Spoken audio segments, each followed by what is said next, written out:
You have demonstrated true influence over the people that you have reached across the globe with your voice and with your words. And I think that's why I'm so happy not only to have known you for this past decade plus, but why I'm so incredibly proud of the recognition that you deserve with that award. Welcome to Jump Podcast. I'm your host, Traveling Jackie, and I'm here to explore travel, adventure, and lifestyle in ways meant to motivate you to move and experience the world outside your comfort zone and to do big, courageous things with your one life. Let this show be a source of advice and inspiration, and remember that in the end, it's you who takes the leap.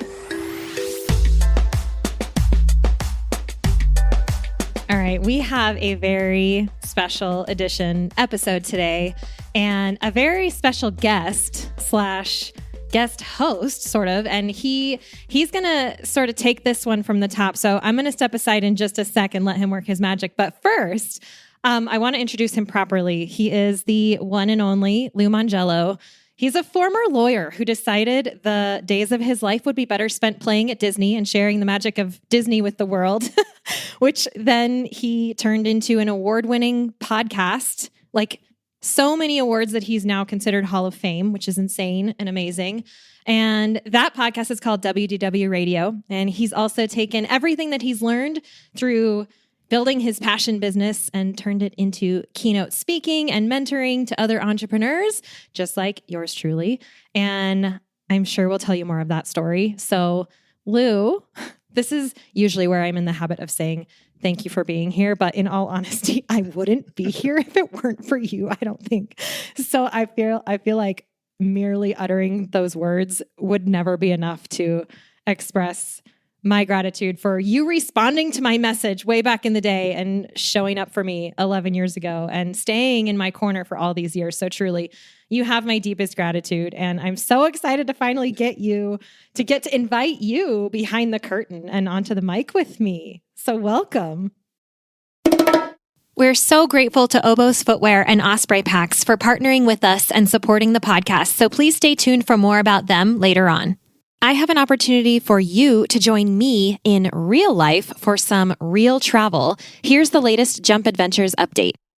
We are going to Greece for a bike and boat island hopping adventure this May 9th to 16th, 2025, and we still have space left. Check out jumpadventures.com to learn more and book now. We're going to have a yacht all to ourselves with ensuite cabins on board, so you get to sleep in the same bed every night as we start in Athens and make our way west toward the island of Corfu. You'll have your own bike for the week, e-bike if you want one, for cycling the islands as we go, in between meals crafted by our private chef on board, and all the relaxing you want to do on the top deck under the Mediterranean sun. These bike and boat adventures are our most carefree and relaxed trips. All you have to do is say yes and show up, and there's still space. Head over to jumpadventures.com to grab your spot now, and we'll see you there. Well, welcome to the meeting of the Mutual Admiration Society, because we're going to be throwing a lot of love clearly back and forth between one another.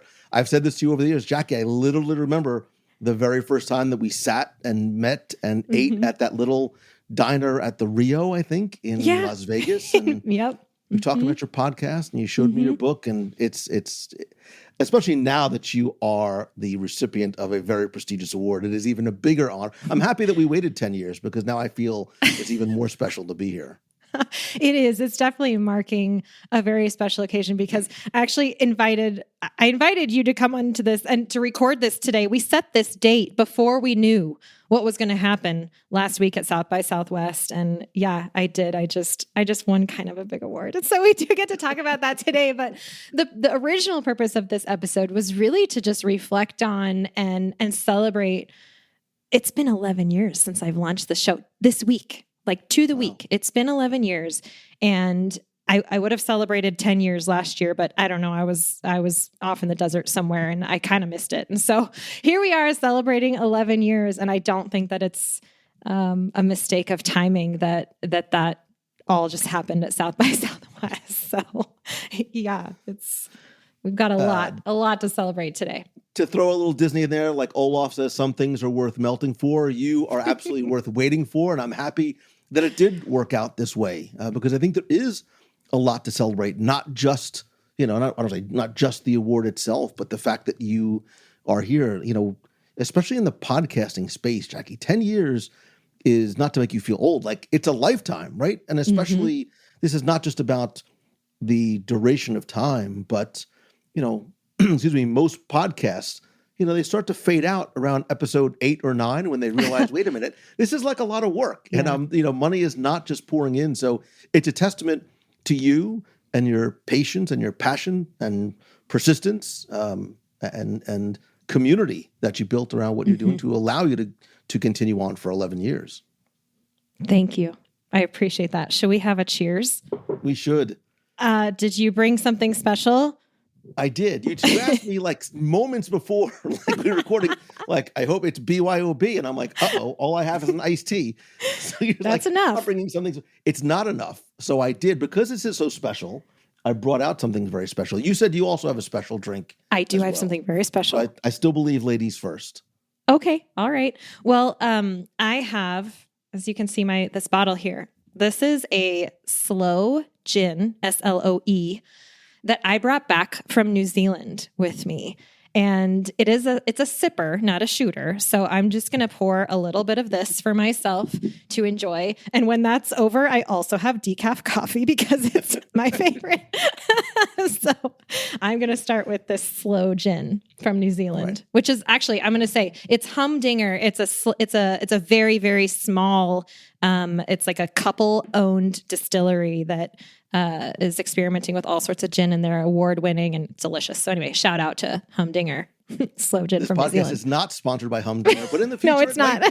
If Humdinger's listening, I too. So I brought a little bit of iced tea, a little bit of caffeine for the afternoon, but because I thought this was something special, I love sort of following in, the adventurous spirit that is Jackie and Jump with Traveling Jackie. I wanted to sort of go international. I love Japan, Japanese culture, Japanese cuisine, and I love sake. I'm not a huge drinker, but I love Japanese sake. And so I even brought out not just sake, but my special little masu cup that is meant specifically for sake drinking. This is the Japanese, centuries ago. This was actually, they made these cups actually to measure rice. Like, this is not it's a square wooden cypress box, which is not the most conducive for drinking. So it was used to measure rice, and then eventually became something that was a tradition to drink sake. And I brought one of my favorite sakes. So this is cool. Just for you. So we're cheersing, and we're cheersing with you out there too. So I hope you brought something special. Cheers. Kanpai. Cheers.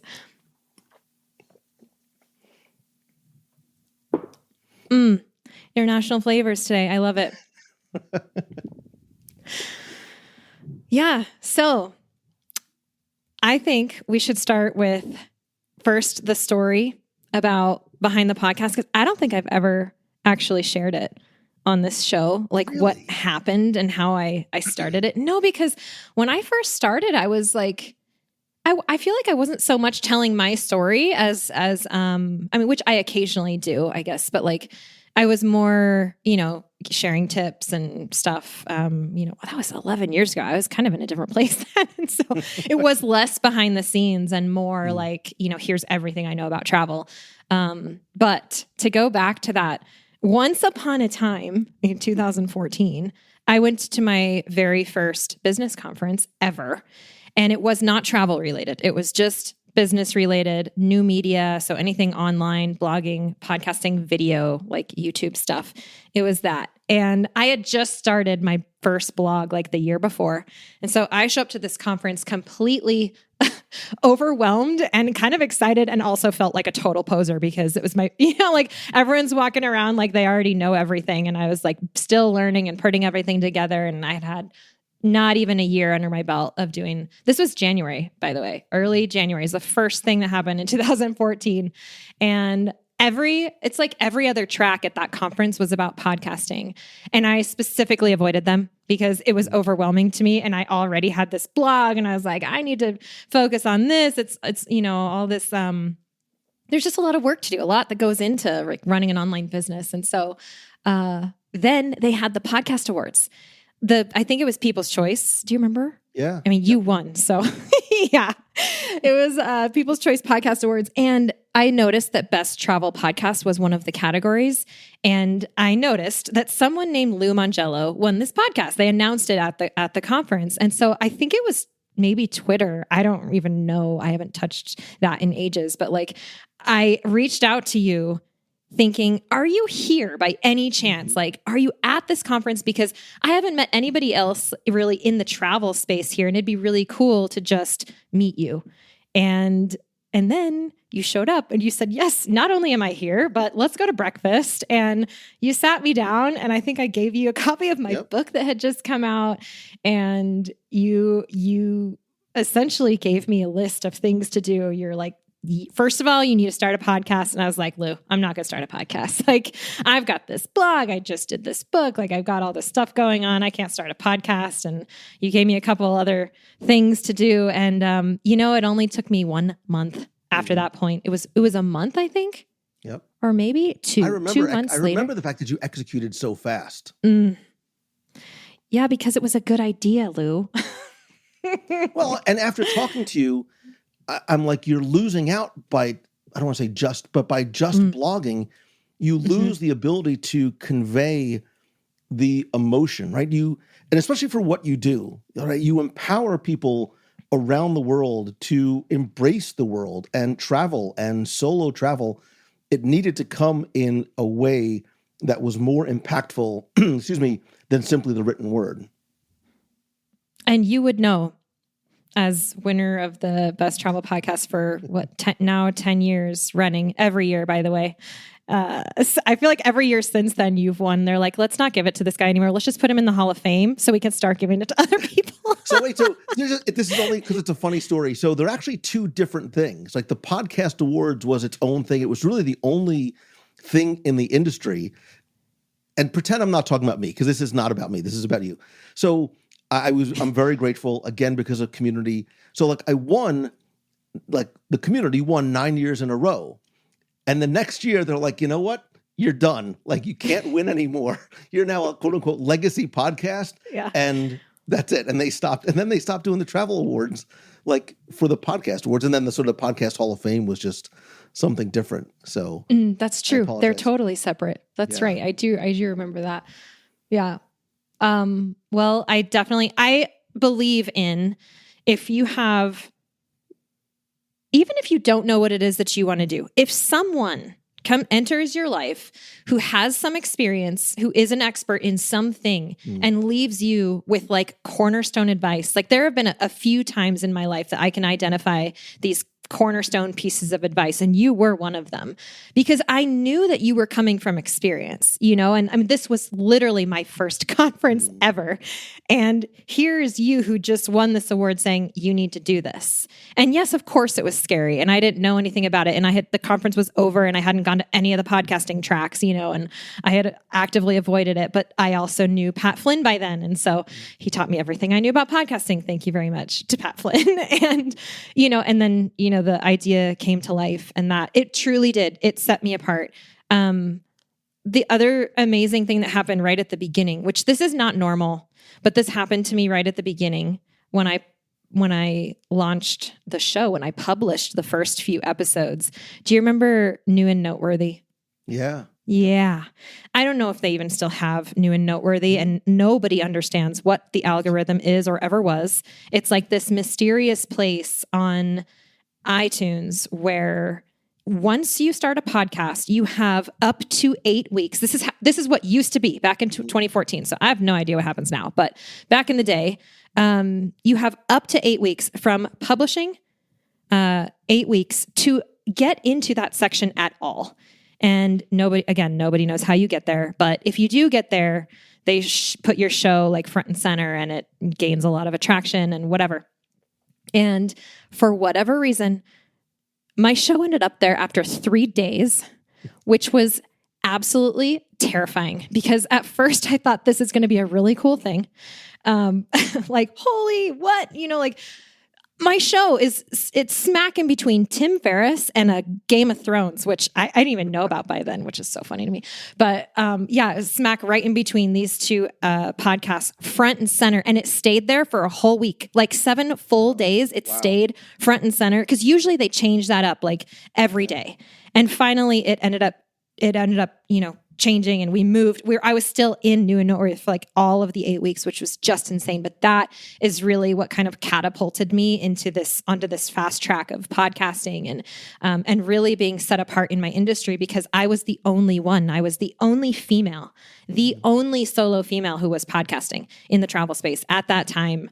There were guys, there were couples, but there weren't any other solo females. So you weren't wrong. It was incredible advice. And thanks to iTunes, I was both terrified and exhilarated at the same time, because the other thing, I think a lot of my listeners do know this part, that the first review that ever came in for me was horrible. It was a 1-star review. And it was like, your voice is more annoying than NPR. And I was like, oh my God, I'm going to crawl under a desk and hide for like ever. I'm never coming out. Right. It makes you want to quit. You're like, well, if this person is saying that, everybody must think that. Yeah. But you know what? I always think this too, is that for every one of those, there's 100 or 1,000 people that love you, and at the same time, the positive reviews started coming in. And I remember there was another podcaster who mentioned me on her show and was really excited about my new young podcast. And to be mentioned on someone else's show and talked about like that was really uplifting, like it's incredible how far encouragement can go, because she didn't know what I was dealing with. She didn't know that I was like on a fence of like, wow, this can go one way or the other right now. And I had just started. And I'm really glad I stuck with it. Well, because I think there are, and there probably have been. I've been doing this more than 20 years. There have been moments along the way that you start to question yourself. Like, why am I doing this? Is anybody listening? Like, do I even bother continuing? Because we're hoping certain things happen. We work to have all these things happen, and maybe they're not happening on the timeline that we set for ourselves. And then we start to second guess. Maybe I'm not on the right path. And then that happens, right? You get that review, you get somebody who wants to interview, you get that thing that reassures you that you are clearly on the journey that you're supposed to be. For me right now, that just happened. Yeah. And I want to get to that, but I think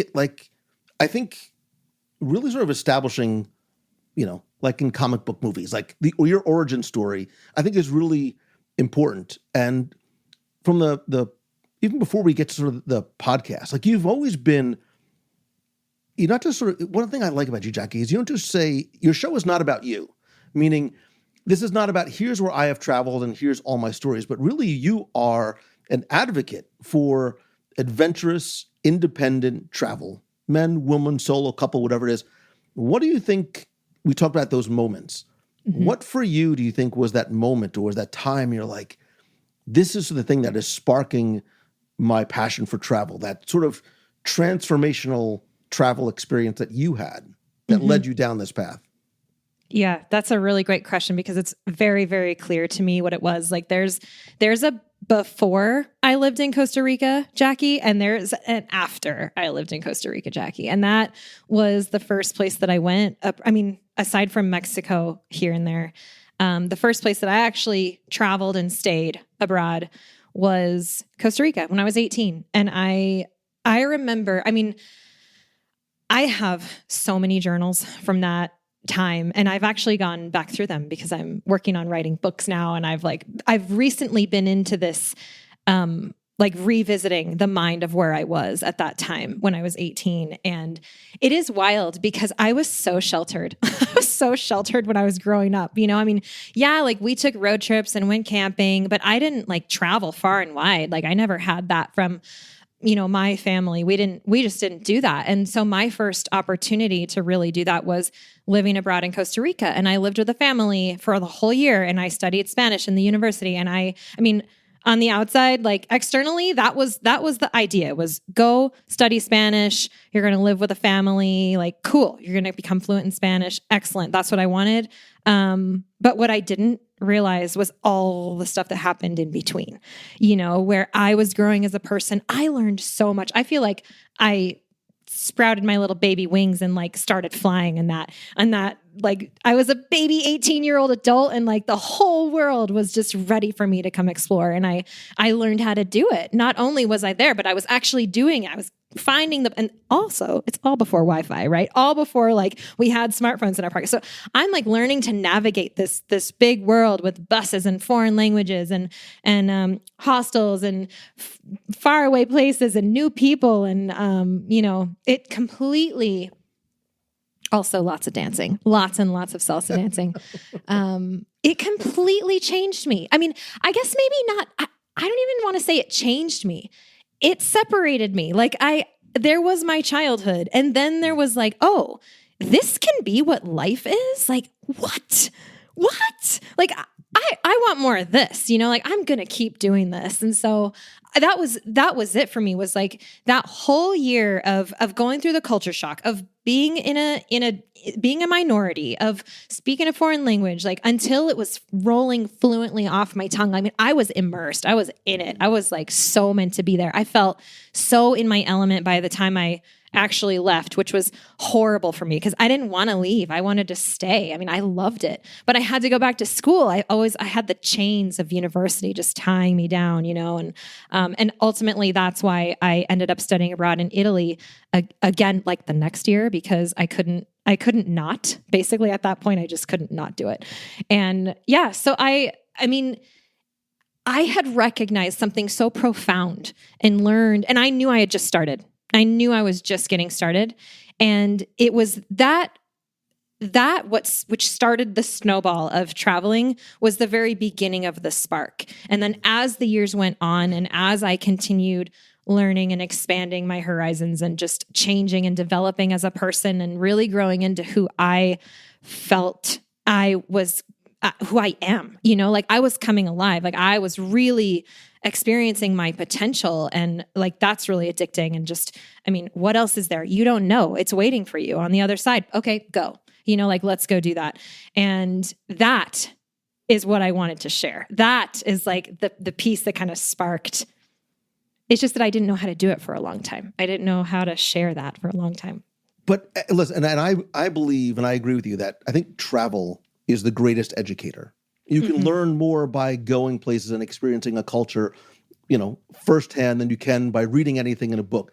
However, I have to believe that you are self-aware enough to know that when you talk about going to Costa Rica by yourself at age 18 with nobody else, not knowing the language, not even having like Google in your pocket, it's wildly scary. Like most people going, that might be good for you, but I could never do that. What do you think holds people back from taking that, to reference the podcast, that jump into travel? And then how do you help people overcome that very understandable and legitimate fear? That's a great question. That's what I'm all about around here, really, is that because there is a lot of fear, and the fear is universal. It is the unknown. It is, but if you break that down, what does it actually look like? It's like people think they're going to get on a plane and let's just use Costa Rica as this example. They're going to get to Costa Rica and forget everything they know. I don't understand. No, you're still in an airport. You're still around people. Like you still can figure out body language. Like you can ask for help if you need it. Like you can get a taxi. You have an address. Like you can figure it out. It's resourcefulness. And I think people forget that they're resourceful. I think people forget that they have the ability to figure things out when there is an unknown, and even what happens if a plan falls through in the US? Like if maybe the hotel didn't have your reservation. Oh my God, is it the end of the world? No, you just figure it out, right? Okay, even if you're in a new city or you had a plan, like you get through it, you figure it out. And I just think that people like making the stage so far away, like if the stage moves to a different country, it just becomes layered with other, elements of like, well, what if this, what if that, what if this, what if that? But really at the end of the day, like, I think we still have we have everything already inside us to get through any situation. And so I love to facilitate that for people so that they can find out that, oh yeah, I can do this. Like maybe this was hard or maybe this seemed scary to me before I showed up for this. But now I've learned that not only can I do this, I am thriving. I have new skills. I have new courage, and I can do the next thing because it's going to be easier the next time because I have proof that I can do hard things. And I think that's what your podcast does. I think the biggest fear a lot of people have is, maybe theoretically I'd love to go and visit this foreign country, this place that may be scary, and they don't know where to start. Subscribing to your podcast, and I don't mean to sound like your PR team, but subscribing to your podcast is that first step. Mm-hmm. Because by stepping into that world, into your community, and into having you sort of at their disposal, you alleviate, I think, a lot of that initial fear, and you are giving continual advice to someone who dreams about traveling but doesn't even know where to begin. Mm-hmm. There's a lot to be said about that because you can take this idea of not knowing how to travel and apply it to anything. I mean, if you're starting a new job and you don't know how to do that job, what are you going to do? You're going to learn, right? You're going to ask questions. You're going to trial and error until you figure it out. Maybe you'll listen to a podcast that gives you, I'm saying this because when I was starting my own podcast, I had no idea what I was doing. I had no idea. And just because you told me this is a good idea, you should do it. It's not like I suddenly became capable. I had to figure it out. I didn't think you were actually going to do it, Jackie. I was just, having a nice breakfast. Don't suggest things to me lightly because I will actually do them. I'm a doer. I'm not just a thinker. I actually do. But I mean, just applying that idea to anything, it's very similar. I mean, a lot of people wish they could travel. A lot of people wish they had the time, but really it's a matter of priority. It's not a matter of, I don't have time or money. It's that you don't actually really want to go do that. Whereas for me, when I make a decision that I actually really want to go do something, I'm going to figure out how to do it, and I do think I hope that that's true for most people. And for a lot of people, traveling is not for everybody. It's really not. I mean, I think most of the people listening to us now, it's probably for them. So they're probably not part of that little section that I was just talking about. But I mean, if you really want to go do something, you're the only person who's going to either empower or stop you from doing it. And so once you take that kind of look on life, I guess, I mean, then anything you can do it if you put your mind to it. I mean, this is cliche. Everybody says it, but really, like, if you want to be in this position of, I don't know, we can use travel as an example. Hang out with people who travel, listen to what they're saying, ask them questions, like learn, check out podcasts, read books. Like, what's going to happen? You're eventually going to move yourself closer to that goal. And there's so many free resources out there like this show. It's exactly why I have it. Like, this is the easiest low-hanging fruit to just grasp onto and expose yourself to whatever it is that you're interested in. Yeah. And I love the fact that your show is entitled Jump, because I think that's what it's about. You have to sort of literally like jump into it. You don't have to have it all figured out. You sort of build your wings on the way down, but you also offer, like, you are the parachute for people saying, look, I've been through this. I've done it. You can do this too, which is very empowering, because I think a lot of times too, we have these things that we want to do, but we don't have that person or support system around us to say, yeah, go ahead and do it, or almost advocate for us and push to do that. And I think, especially for you, you're such a strong advocate for solo travel. And so, like, what do you think is one of the biggest misconceptions people have about, what for a lot of people is very scary about traveling solo?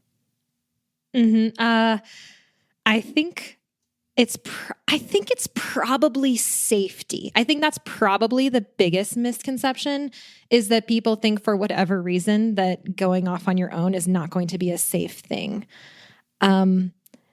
Honestly, like, I have been doing this for so long. I remember being in the back seat of a cab in Costa Rica. I wrote in my journal about this because there was a night that I decided not to take the bus because I had a gut feeling. I just had a gut feeling. I was like, it's some late. Some people are freaked out already, Jackie. That right there, like, being in the back of a cab by yourself in Costa Rica is already, people are like tapping out. Okay. continue listening then because this is amazing. So, no, we had been downtown. I was at the bars or whatever, and I was going home. And yeah, I opted to take a cab instead of the bus, which really is not that big of a deal. Like the bus drivers in Costa Rica, everyone's so happy there. They're so friendly. Like I really never felt like I was in danger. This cab driver, this is what I wanted to say.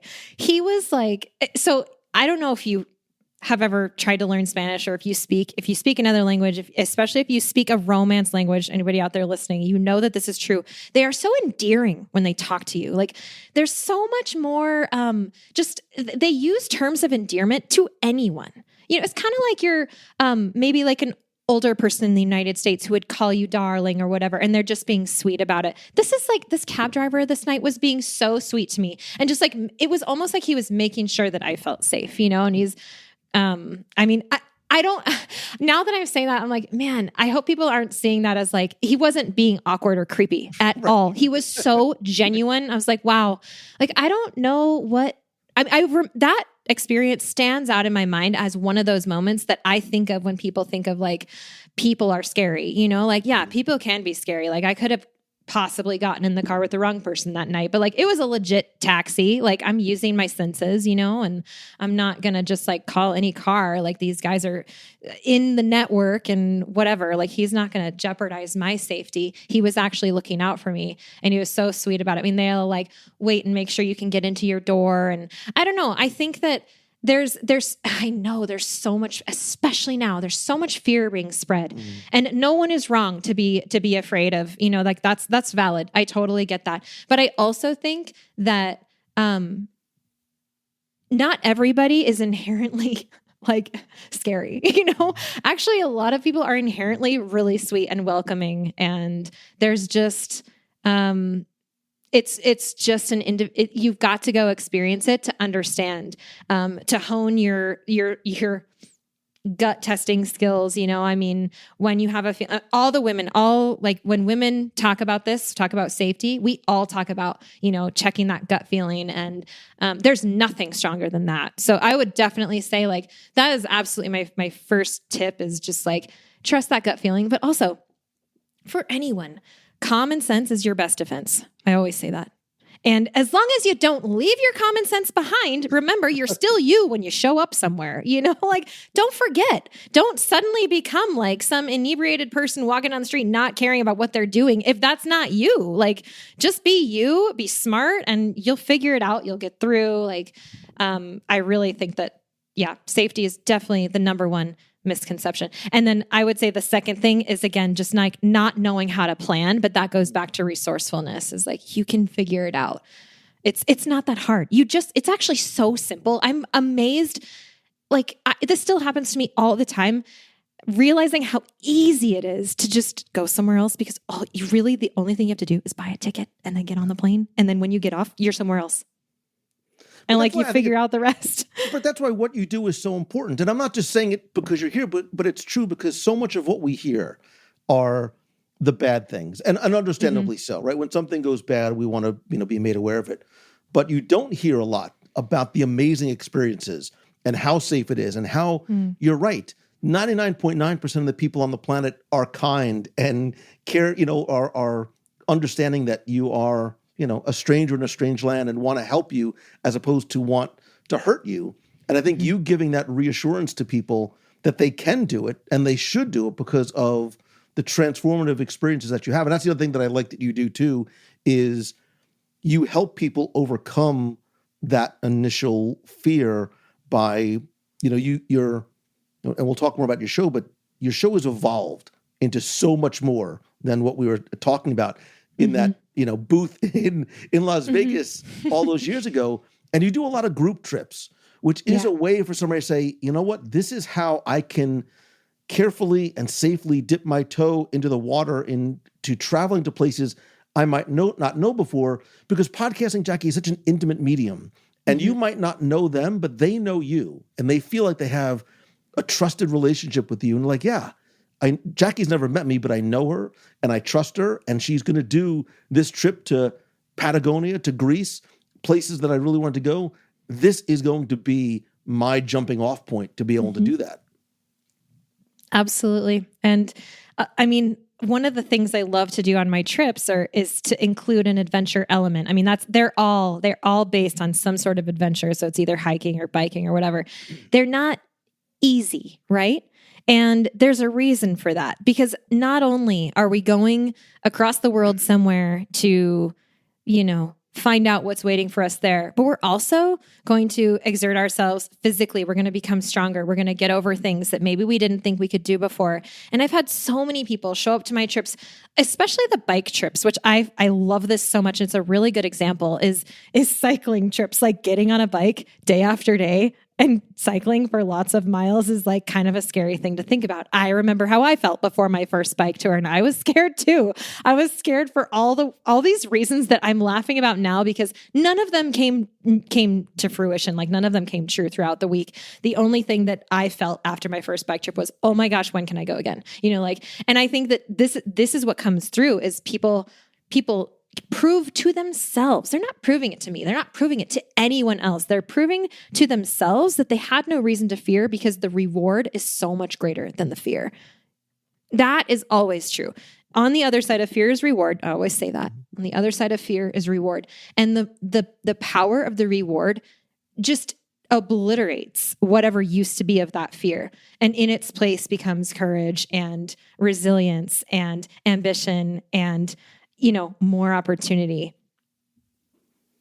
But I think, I'd like, don't undervalue the importance of, you put out content in the form of podcasts that are, and blogs and your book that is so incredibly helpful. But I think it's the community aspect of what you have built. And I think you and I are very much in alignment with that. I think we're all in the relationship business. I think a lot of times content creators are, set it and forget it. They just make content and put it out there and hope that they get likes and downloads and hearts and follows and, eventually right. money. But community is such an important part of that. And I know we've talked, you've done these trips for so many years, and there are so many people that don't just come with you, but come back with you because they feel like we all want to belong to something. And now your trips are not necessarily just about helping somebody to get to, a destination on a map. It's about creating those relationships and sort of community-driven experiences as well. Yeah, and that means almost like more to me than anything, because this is the part that like triggers me every time, is that I've done a lot alone. I have done so much in my life on my own. And yeah, you can look at that and say, wow, like that's good for you. And you're so strong and all of this. And I'm over here like, cool. When do I get to have buddies? Like when is someone going to show up for me? And I mean, this is one of the reasons that I created Jump, is because I was tired of doing it by myself. So there is definitely a selfish reason to that. Like I want to bring other people on this journey with me. I want to do this thing. I want to have friends do it with me, and I want them to learn what it is to be transformed and to be empowered and all of that, just like I am in travel. I don't have control of that piece. So like that's the magic that works itself on these group trips. But being able to facilitate a space where you're not alone, I feel like I belong here too. And that means more than anything to me. I mean, the community that we've created around this podcast, and yeah, I think we have a 40% or so repeat rate on my trips, because it's getting higher. It gets higher every year because the people, they meet each other, they fall in love with each other, they become friends for life. Like they want to, who's going on the next trip? Who's doing, and I mean, we still have new people who show up, and it's incredible. But honestly, like I'm sitting and I like sit back and I look at this, at like what's happening around me, and these incredible, like the most amazing people I've ever met show up on these trips and become my friends. I'm like, what? How? Like, wow, this is magic, and I mean, I get to reap the benefits of having created this too. And I mean, it's incredible because for example, I'm scared about this. I'm admitting this right now on the show. In 2 months, I'm going to be in Norway faced with a decision. There is a Via Ferrata on this group trip that I'm doing, and it's like up a cliff face, right? And I'm scared of heights, and I still don't know if I'm going to be able to do it or not. Because, and here's what I know to be true. I know that I'm afraid of heights. I know that I might freeze and cry and like freak out on this highest cliff face in Europe, which terrifies me, right? However, I also know that I'm going to be with my people. Like I am going to be surrounded by jump people, and that might give me, I don't know. I have to come back and let you guys know if I made it or not, but like, it just might be enough to help me say yes to something that really scares me. And like, that's the beauty of it is I'm also doing this alongside you. This is definitely a team effort. I mean, I couldn't have a podcast without people listening. I wouldn't be here without them. And so we are doing this whole thing together, right? I wouldn't be able to do these trips if they didn't show up. And I wouldn't be able to, there's so many things that go both ways. Like I'm putting myself out there, learning new skills and putting things together and stepping into leadership in places that's sometimes outside of my comfort zone, and welcoming people. And we're all doing this together. It's like this community effort of just getting stronger, meeting the world, meeting ourselves, figuring out where we fit in this world, and then like sharing it, like passing it on and going forward and taking it to the next step. It's an upward spiral. Like that's what I always say. I mean, you mentioned a jumping off point and gaining the wings, and you said something about on the way down, but I really I see it as on the way up. Like once you'll catch that airlift and you'll catch that momentum and you will go up and but a rising tide lifts all ships, right? It takes everybody, like we're all in this together, and that's why it works. And that's why I'm still here. That is why I'm still here after all this time, because I have felt that. And there's nothing, I guess, of course I feel a sense of fulfillment in my purpose because this is my career. This is my job. This is why I'm here. But oh my goodness, I get to reap the benefits too. And it's just it's amazing. It's powerful. Yeah. Wow, there's a lot to unpack there because look, as somebody growing up who didn't have a lot of friends, right? And now all of a sudden the community that comes together because of this are the people that have become my best friends. I remember many, many years ago, somebody said to me, you probably haven't met your best friend yet. I'm like, that's crazy talk. I've been friends since kindergarten, but they're right, because as we grow and as we mature, our interests change. And I think we're all magnets for the people that we want to attract. And it's why I love this medium so much, because it is so personal. It is so intimate that people get to know you. And the people that are coming on your trips are absolutely your people, and they're each other's people, right? And that's why the friendships and the relationships come, and they want to come back and travel with the same people over and over again. And it's what, community, I think, has started to become a bit of a marketing buzzword, but what you're evidencing by people doing these trips with you, and you are going to scale that literal and figurative mountain, because the people around you that you've helped to support are going to want to give that support back to you. They'll help you get up that metaphorical and literal hill and overcome that fear, because that's what you've done for them. That's going to be their way to pay you back. They're already doing it. Yeah. They're really already doing it. It's and you can't put a price on it, Jack. I think so many people, we go to conferences all the time, right? And so many of and understandably so, like this becomes a business, and I want to talk to you about the business around this. But so many of the conversations are about monetization and money, and how there are some things that there's this unquantifiable reward that you get when I get it, right? Because I do a lot of group trips too. When you stand back and you watch this community of people that you have brought together, enjoying this place, having this moment, this literal life-changing experience, and you can look back and say, I helped make this happen. Like I helped do this for people. You can't put a price on that.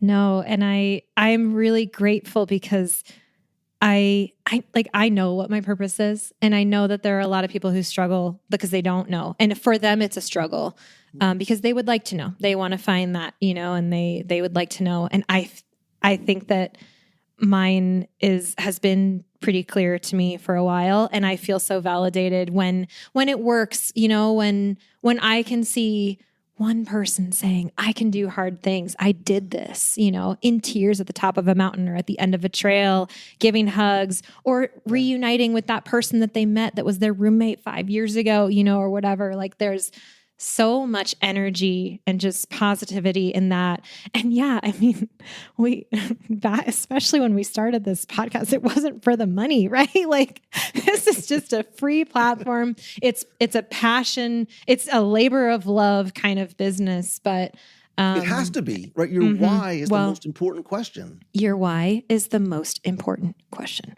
That is so true. And that is exactly why I'm sitting right here, right now. And I wasn't at this time last year because I finally, during my sabbatical, put everything down and took space to go back to my why. And this is what I came up with is, you know what? It comes back to my purpose. It comes back to my why. And this is a message worth spreading, and this is why I'm still here and it's working. Yeah. And we'll talk about, I want to get to that because I want to talk about this idea of building the business, because I think turning a love of travel into a business is a dream for a lot of people. How did you start to make that leap? Because you did not go into this saying, I think this is going to be a really good, simple, easy way for me to make lots and lots of money. And we laugh because we know this, especially the journey as a podcaster or as an author, that's not, you don't write a book and you get these 10-figure, 5-figure royalty checks every month. Yeah. No, it starts so far from that. I mean, I had a side gig that I was doing at the beginning which it was still entrepreneurial. I was still in charge of it, but to make the money for the first couple of years, because this is something you build so slowly and I know that there's so many people who have asked me over the years, do you have any tips for me? I want to insert blank here. Like I want to start a travel blog, or I want to start a podcast, or I want to start leading trips. And I mean, if I'm being completely honest with you, my first thought is don't. Just like, it's so hard. It's so hard. And I have wanted to quit so many times, it's not, but I don't know if you're going to find anybody who doesn't say that, who's seen any kind of success, because it's probably taken so long. I mean, there are no overnight successes. Not really, I mean, it's taken me, I've been doing this since I started my blog, it's been 12 years, and the podcast 11, and another blog 10, and Jump, like the adventures, the group trips, it's been 9 years. All of this has been surrounded around a decade. It's like and before that, I was already traveling for a decade. Like I had so much experience, and I just happened to show up in the right place at the right time where somebody said, you need to get into this industry, start a podcast, where there's not a lot of competition now, but especially now it's so saturated. To stand out, I don't know. I'm not trying to dissuade anybody really from following their passions, but that is exactly what I will come back to is if it's not a passion, then, if you're doing it for the money, it's probably not going to work. And that's what everybody says, like all the experts, everybody that I pay attention to says, if it's not, it all comes back to your why. And if it's not because you love it and it's a passion, because if you do, then you're going to find the right people who are going to respond to that. And that's going to be your success story, is that, oh, I helped one person today. Like that feels so good. Like, that's why I'm doing this. Cool. Pat myself on the back, take another sip of gin and go on your merry way while you're maybe making money somewhere else. But it just doesn't happen right away. I mean, again, I studied Pat Flynn, freaking religion for when I first started. So don't believe everything you see on Instagram in terms of how quickly right. This does or does not happen. And look, I will say, I still think, especially, and look, there's a couple of things too about the reason the why is so important. I talked about the intimacy of this medium, right? You're literally in somebody's ears in terms of the way that we consume it. People can tell. People can tell if you're faking it. People can tell if your why is not authentic. Again, authenticity has become this marketing word.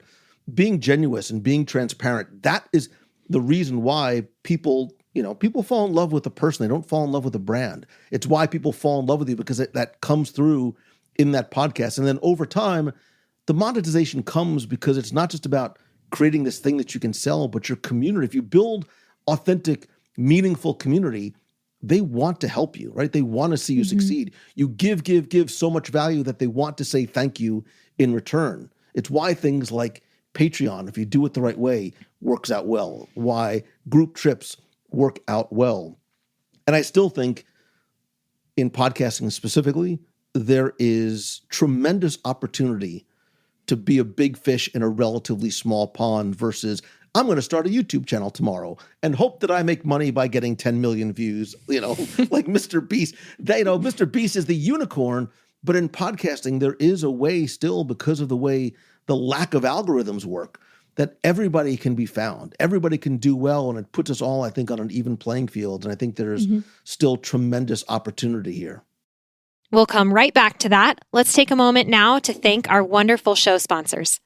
Osprey is the market leader in technical outdoor, travel, and everyday packs. And I've personally used Osprey packs since 2015. My favorites are the Fairview Trek 50 for multi-day hikes, the Cirrus 24 for day hikes, the Transporter Rolling Duffel 60, which is my trusty check luggage for faraway adventures, and of course, the countless packing cubes I use to organize everything that goes in them. We are proud to support each other on the podcast and beyond. We love getting outside, and we want to see more people outdoors. So find out more and join us at osprey.com.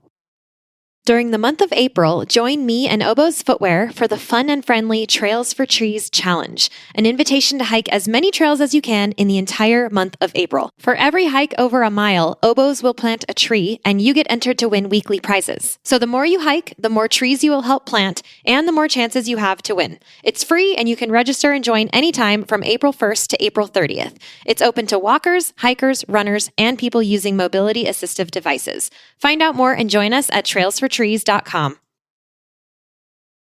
This is true. I mean, it really comes down to, what your passion is, what it's about, what your niche is, and who's seeking that information and how you're going to deliver it.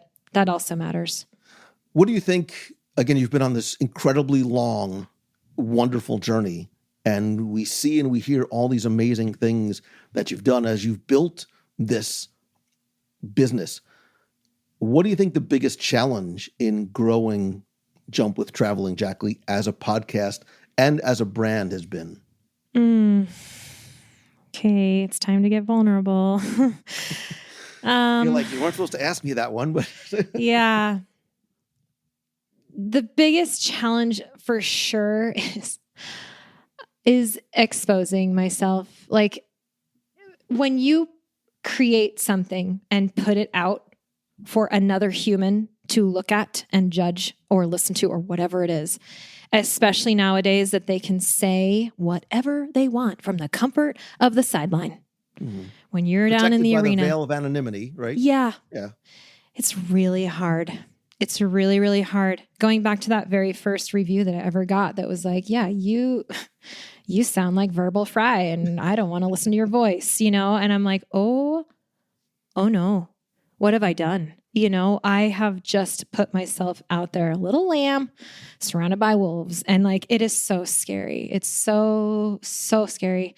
And now, I mean, people will take anything you say and twist it and accuse you. And yeah, it's so flipping scary to have a microphone in front of your face and to know that thousands of people are going to listen and they can say and do whatever they want. They can leave any kind of review. It's like, man, they don't know me. They don't know my heart, and it doesn't matter. They're just going to say whatever they want because because they can. That's definitely the scariest part, especially as anyone, I would say. I mean, I'll speak for myself, especially as my show grows and I get more exposure. You have no control over that. And I think honestly, that's the scariest part. And that is why, just recently at the after party at the Podcast Awards, I was talking to some people about, they were giving me some tips of how to get even bigger. And I said, I don't know if I want to get that big. And he goes, yeah, you do. Without skipping a beat, he said, yeah, you do. I was like, and I've thought about that. Do I? It's just scary, it's just, I think it's just a human reaction, it's taken a lot to get to where I am. And it's everything to me. It's my baby. It's my business. It's my livelihood. It's my relationships. It's my reputation. And at the end of the day, sure, all the reward is mine, but also all the risk is mine as well.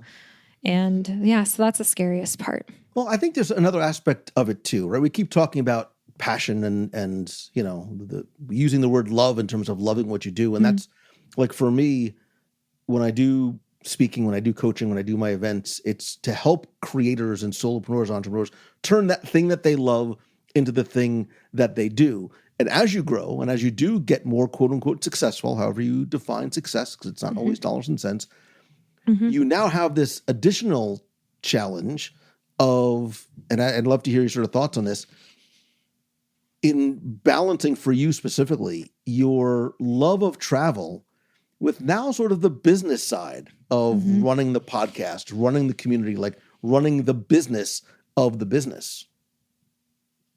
Balance. That's impossible. It's so hard. It's like something I'm constantly seeking, is that balance. And there's a hard question, Lou. And it just also feels vulnerable because I do have to put myself out there every time I have a group show up, and it is scary. Like I don't know everybody, and I've created this experience. I want everybody to have a good time, and yet I'm still like, I show up as this introvert. I'm actually an introvert. I don't think people understand. Like they hear me. I'm talking one-on-one. I'm in my element right now, you guys. Like this is my element. Like these one-on-one quality conversations, like that's where I thrive. Put me in a group and I'm like, hi, like tell me more about you. Cause I don't know. Like you have to be an introverted extrovert. Or an extroverted introvert. Yeah. Whatever. Yeah. But yeah, I'm gone probably 4 or 5 months out of the year. And there's never really been an average for that. It used to be that, and then COVID hit, and now it's like with a home base, it's kind of different. Then maybe I'll give up my home base because I'm still traveling Jackie, like down in the core of me, like the person that I created when I was 18 has a foundation of international travel. So that being said, yes, as far as my work depends on making money and actually, having a livelihood and having a career, I'm going to go do what I need to do for that. But at who I am to my core, like I get bored so fast. Like I need a lot of exciting, like I need change. I need beautiful landscapes. Like I grew up in one of the most beautiful places ever. I'm ruined for life. Like I have to travel far and wide to see like the most epic mountains and the most epic alpine lakes because I grew up in one. And so like, it has to be incredible to wow me. Right. And so I am like, I feel like in a constant state of, well, where is it going to be next? And what am I like? I live lightly rooted. I have a home base and I love that. And I so appreciate community. I appreciate community more than you guys probably would expect for a traveler. But I love having my community here in Montana in multiple ways that I can tap into when I'm here. But it's like the lifestyle that I've created, just being in one place isn't enough for me. I need to do more things. I need to get out. I need to have this 6-week trip here and that 2 months there, or even just a week here. Or, my life needs to be peppered with travel so that I feel like I'm in that balance. Because this is what I experienced the most during COVID was like, it felt like, when you're working out at a gym, you go to the gym over and over so that you can work out those muscles so that you can continue to grow. If you stop, if you sprain an arm or like a wrist or something, for example, you can't use those muscles for a while. Those muscles will start to atrophy if you're not using them. It's the exact same thing in my world of travel. Like if I don't exercise that part of me, it atrophies, like even they say in business, you're either growing or you're dying. Like I feel it's the same for me. I'm like either have, the balance, as you call it, of, traveling and not whatever, or it's like I'm dying. I'm dying inside. So yeah, I definitely will do trips just for me, or I'll plan time in between or around group trips just for me with friends. It's rarely am I solo these days, and I'm so grateful for that. I will still do it. I will still do it, but I am really happy to not always be alone anymore. And it's so cool because the people who travel with me are the people I've met through my trips. Like, they're amazing. I will sing their praises till the cows come home. Well, one of the things I love about you, because I think I'm very much the same way, is because I've known you, again, a very long time. We work together, and I always get the sense that you are looking for and seeking out the next way to challenge yourself, right? You're continuing looking to level up, which is why you've been so successful for so many years, right? You're not just, you get complacent, you die, not just internally and emotionally, but I think as a business as well. And you've always looked to do and seek out what and where is next. Yeah, this is why I've had so many different projects along the way. It started with one blog and then podcasts and another blog and now group trips. And I mean, there was a book in there and there are going to be more books, and also started speaking here and there, which I really love. I really want to write my books. And so as we're touching on that, because I think this is really helpful to a lot of people as well. I think all creators struggle with monetization. What, and I know this is hard because we all do different things in different ways, but what advice would you give to other podcasters and content creators that want to make their passion profitable? Man, this is interesting. An interesting question to ask me, because specifically, I feel a little bit removed from whatever is going on with like podcasters. I don't really pay attention to the market. Like, I'm not really the one to do the market research. It's not really like who I am. I'm just like head down. Like, I know what I want to do, so I'm just going to do that. However, I do think that there is a lesson within that, which goes back to authenticity. It's always been what I feel I'm here to do. I'm not paying attention to what the content is on the next show over, or who the guests are, or what's going on, or even how they're doing their advertising. It's like I'm directly talking to sponsors who mean something to me. Everything I do, it comes from a place of, does this align? Does this align with who I am and where I want to go? It's not like I don't want to just do something for the sake of doing it, And I think that maybe that is the biggest. I mean, it was funny the other night. I also at the after party at the podcast awards, when these amazing people that I just met were giving me tips, he stops and he goes, "Hold on, like, you just won Best Travel Podcast. Like, we should be listening to what you have to say." I'm like, "Wow, that's wild." Like, you're kind of right about that. But I mean, yeah, I feel almost like a loner out there. I just do what feels right for me. I always have. So that's the first thing, is just stay true to yourself. Jackie, I'm not saying that there was a perfect answer to this question, but that was as close as you were going to get, because I think the right answer is what you gave, which is, and it's the way I operate, which is why I think I like the answer so much. I operate with blinders on. I don't look to see what other people are doing. I don't follow trends. I don't see what's hot. I don't see what I'm quote unquote supposed to be doing. I do the show that I would want to listen to. I do a show and create things that I think will serve my community and bring value to them best. That's what works for me. Because if I start chasing what other people are doing, that authenticity goes away. And I think that's sort of the root of what you were saying. And I think that's why you are successful. It's because you've created a business and brand that works for you, but more importantly, it works for the people you're trying to serve. Yeah, that's a good point. There's something I've come back to over and over, which is also the question of, and this is one thing that I asked myself during my sabbatical too, when I was going back to my why and figuring out what I want to do going forward, is what kind of a show do I want to show up for? What content do I want to show up for? I mean, there are always going to be people knocking on the door saying, "Hey, I have an idea for your show and interview this person." And I basically say no to all of them. I mean, it's just not how I work. It doesn't feel authentic to me. What I am interested in is what's going to work for my show. Pretty much. It's like, if there's something about you that I find interesting, that you have this cool story to share, these are the people who come onto this show. They're not always, the most eloquent, like someone who's been on stage before. Like they're not the headliners, they're real people.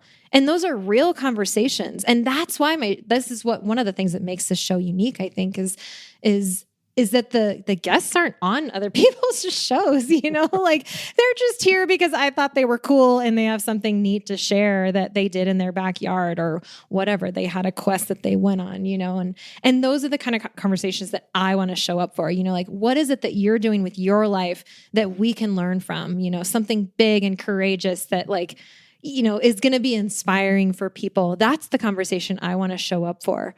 And so it's coming back to, I'm the one here. I'm the one sitting here on the mic, like, what do I want to talk about? Who do I want to invite? Right. Like for me, my North Star is like, I do a show that I would want to listen to. And hopefully there are other people out there that want to listen as well. My show is not for everybody. Your show is not for everybody. That's fine. You're not trying to reach everybody. Nope. You're trying to reach, quote unquote, your people. And I think that has to also sort of flow through when you look into things, we're talking about monetization. When you start approaching things like brand partnerships and sponsorships, you have to do those as you do in a way that very much aligns with your values and audience. Mm-hmm. Yeah, absolutely. I think that's probably, for me, it's the biggest thing. And I actually, the other thing I was going to say was to think big, because I think a lot of us can get caught up in the details and the small things. But I actually, this was another piece of advice that happened at a conference it wasn't even one-on-one. It was during a talk that I was attending, and it has stayed with me. And I mean, he was giving an example of, you can sell this for $1, or you can sell 100 of these for $1. You can sell one of them for $100. And it was that sort of idea. It's like, okay, how can my output be the most quality so that it only takes one person to sponsor me to make it worth it? Something like that. Instead of, like going for all these little things that, yes, it does add up. And yes, it's a good way to start if you need to start somewhere. But I think now I'm definitely into like a much bigger picture of how can one transaction make the most impact? And that's not just dollars. I mean, like that's with content, it's everything. It's like, it's just quality over quantity, and sticking to that, because it's going to enable you to take leaps instead of little steps. Yeah. And it's, I think it's super important to obviously control the messaging. And I think when you do that too, because I'm the same way, right? I would rather have, no sponsors for a while or one big sponsor rather than trying to sort of piecemeal a lot of different things. I think it doesn't serve your audience well. I think it doesn't serve you well, as opposed to having just one that is very impactful and you are in complete control, right? I think when we talk about things like monetization, I've never wanted to build my business on the hopes that some algorithm will show my video enough times that I'll make a few pennies on it. I want to be able to control, how the money goes in and how it comes out. As much as you are willing to share, as long as we're talking about, not just looking backwards, but looking ahead, like what's next for you? Like what's next for you, Jackie, and what's next for Jump with Traveling Jackie, whether it's a project, a new venture, a new path that you're looking to carve out for yourself. Because you do not take, you take the road that is less traveled, in my opinion. So I envision Jackie when she goes down a path for a new business idea, you sort of have a machete in your hands and you're sort of carving your way through the jungle, figuring it out as you go along. Sometimes you probably do have a machete in your hands, carving your way through the jungle. I love that image. Yeah, I have a lot of ideas, of course. I always do. But the one thing I think that I can share, because I know it's going to come true because I know me, is that I really, and I've kind of alluded to this already, but I really, really want to write books. Like I have multiple books inside of me. They really, really want me to sit down and get them out because they're like, hello, we're ready. Like, but you got to give them time, And so I am working to create space so that I have more time to actually write. and get those out, because I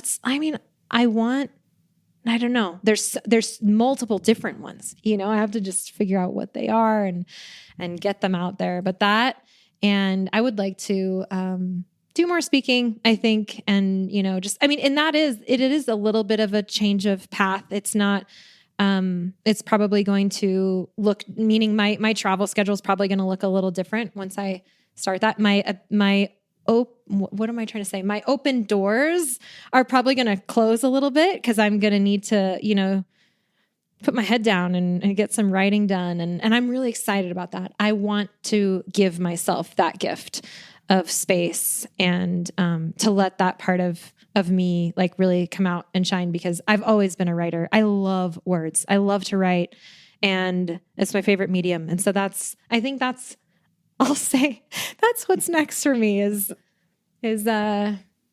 focusing a little in that direction.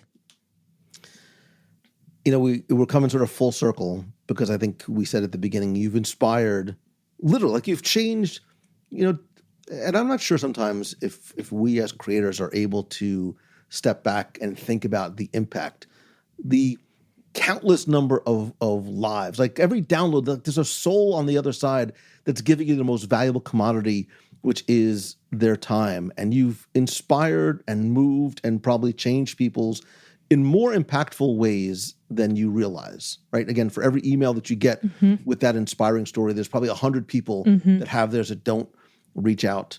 And I think you've inspired people not just to take the leap into travel, but I think other things that probably were not even part of what your thought process was when you were creating the content. What do you think, if you had to sort of boil it down to one thing that you hope listeners and your community and your readers take away from your work? What is the one thing you hope they take away?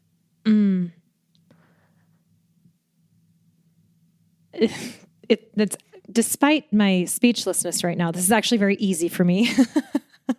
It's just how to word it, but it's absolutely courage, like to believe that they can do it, to see how even I have gone and done scary things and made it happen for me, how my guests have, how all the people who come on my trips, how there are people out there who are doing big and often very scary things and coming out stronger and ready to do it again or take it to the next level. That's absolutely the message that I want to share, is just get out of your comfort zone, because you're going to figure it out. You're going to get over that fear. You're going to feel the reward of that courage. You're going to tune into your resourcefulness, and, you're going to get through it. So that's absolutely it, is just do the thing, live your life. We're here once, there's so much to be explored and learned and seen, and there's people to meet, and there's like skills to learn. And there's so much out there waiting for us. And I think it's just way too easy to get wrapped up in the small picture, just back up, big picture, get out there. Exercise those wings, fly up. I love the fact, because you've used this so many times when you and I have spoken, that you use the word courage and being courageous. Is that the thing that you would, and maybe it's not, that you would tell, if you could tell your younger self one thing before you set off on that first big trip or that big, next big scary trip, what would you, if you can go back and talk to not that you're not young already, Jackie, but if you can go back and talk to younger Jackie, what would you say to her? I actually think that courage is one of my superpowers, because it's like it almost doesn't occur to me that it won't be there. Like I just do big things. That's what I do. And I do believe that that's why I'm here, because I do think that that's my superpower, and I am in a place to share that. And that's why, if I were to go back and talk to my younger self, the word that comes to mind is actually resilience. Is that this is what you're going to learn. You are going to learn resilience. And that means that there are going to be challenges along the way. It's not that my younger self didn't have the courage to do it. I definitely did. I think it's the power to keep going, go through, stand up, time and time again to do these big things, to take these negative reviews and to work through it, and to show up on the other side. And I think resilience it's more of a byproduct though. So it's like, if I could have told myself, it's going to come, like that resilience will come because your courage is showing up for you. And this is going to show up for you too. I love that. And it's why, Jackie, the recognition and the accolades that you've received over the years, the recent iHeartRadio Best Travel podcast is more than just the recognition of content about destinations and travel tips. And, you're not about packing lists. It's about the impact and, a word that I don't necessarily love is influencer because I think it's a word that too many people attribute to themselves. Right. I think it's a gift word, but you have demonstrated, and I think that's why you are so deserving of the award, is you have demonstrated true influence over the people that you have reached across the globe with your voice and with your words. And I think that's why I'm so happy not only to have known you for this past decade plus, but why I'm so incredibly proud of the recognition that you deserve with that award. Thank you. Thank you. I want to share one more thing right now. And this is another word that I definitely think is worthy of sharing today. When I just turned 40 in New Zealand, I asked, and I was on a jump trip. Like I was on a trip with people I met through my own, company, which is amazing. I asked the people who were over 40 to give me advice for turning 40. And there's one of those is sticking with me every day. And it means so much to me. And it was simple. It was the first one. The first person said was bask in the love. Just bask in the love of of this accolade in your life, essentially, like turning 40. But I'm carrying that with me. And as I've received this reward, and even as you're speaking with me right now, I'm remembering her voice saying, bask in the, her name's Jackie too. Shout out to Jackie. Thanks, Jackie. Like just basking in the love. I think that, we deserve that. And I deserve that. And I'm happy to be able to like bask in that. And so I'm going to say thank you, and I'm feeling it. I'm receiving it. I appreciate it very much. I love every single part of that, because sometimes I think it's hard for us to accept attention and accept that love, but it is so very well deserved. And you give it back to your community and to your audience in spades. So, and I think as you celebrate the second anniversary of your 20th birthday, I still think that you're not 40. There's no way you're 40. I still think that the best is yet to come. And hopefully it doesn't take us, another decade before we can have another sort of, milestone conversation about where you and where Jump has come and gone. Yeah. Here's to that. Yeah. I'm on to my coffee now. Cheers to you. You're on to your tea. I'll keep the sake coming just because it's here. You're on the East Coast. It's a little later there. Cheers to you. Cheers to thank you so much. And thank you for being here and helping me just have this conversation and celebrate this moment. It means a lot to me that you are the person that's on the other side of the mic today. And after just everything, after the whole story, after all of it, it's really just been incredible. And I'm just really grateful. So I mean it sincerely when I say it is an honor and it is a privilege. And thank you for asking me. And thank you for allowing me to sort of, follow behind from a distance and watch your incredible journey and trajectory, and all the things that you've done and all the things that I know you're going to continue to accomplish. Thank you. Okay. Until next time. Cheers. Till next time. Cheers.